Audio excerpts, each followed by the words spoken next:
Guys,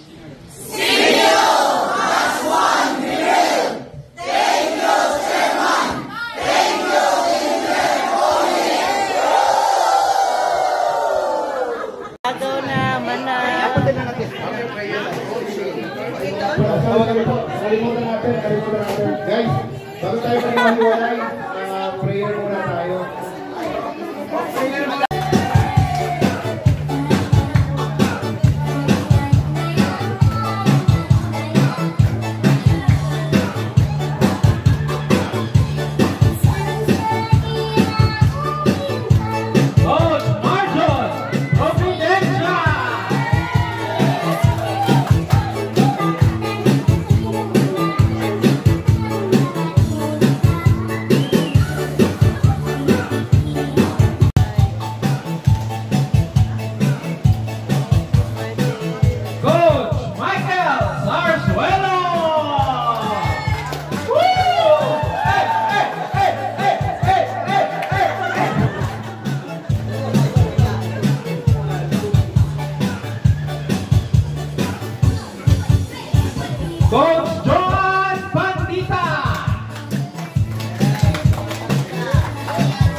Janet Kabilan.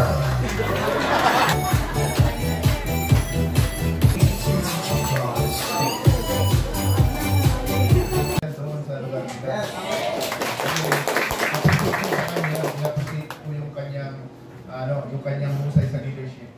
Kaya talagang walang pero ito guys, malaki yung pinatarin niya. Yung blessing kasi, abundance talaga yun. Kaya si Ama na lang, ang Diyos na lang po ang bahalang ko siya rito eh. Kasi wala naman siyang downline eh. Crossfit karamihan dito ba? So, yung puso ang mararamdaman natin.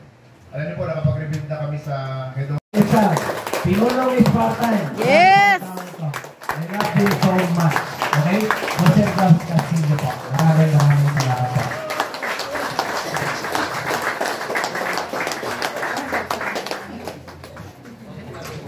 Yeah, thank you. May mukhang puwet ba ito? Once again, palakpakan natin si Engineer. Ito po ako para tulungan na yun. Basta huwag lang po kayong magkabago. Yun ang hindi ko po sa inyo. Okay?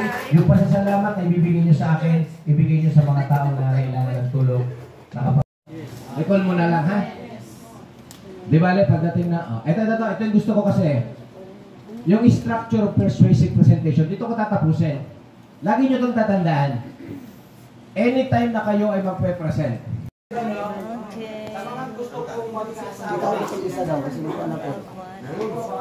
Balik na lang.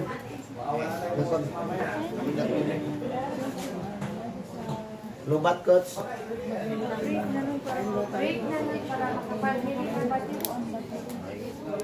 Imagine, so sabi ko nga ang mindset ko po sa inyo, parang nagtatanim ng mangga. Check mo, within 1 year, 2 years, 3 years, 4 years. Sisiguraduhin ko sa inyo, pag bumunga yung mangga na yan,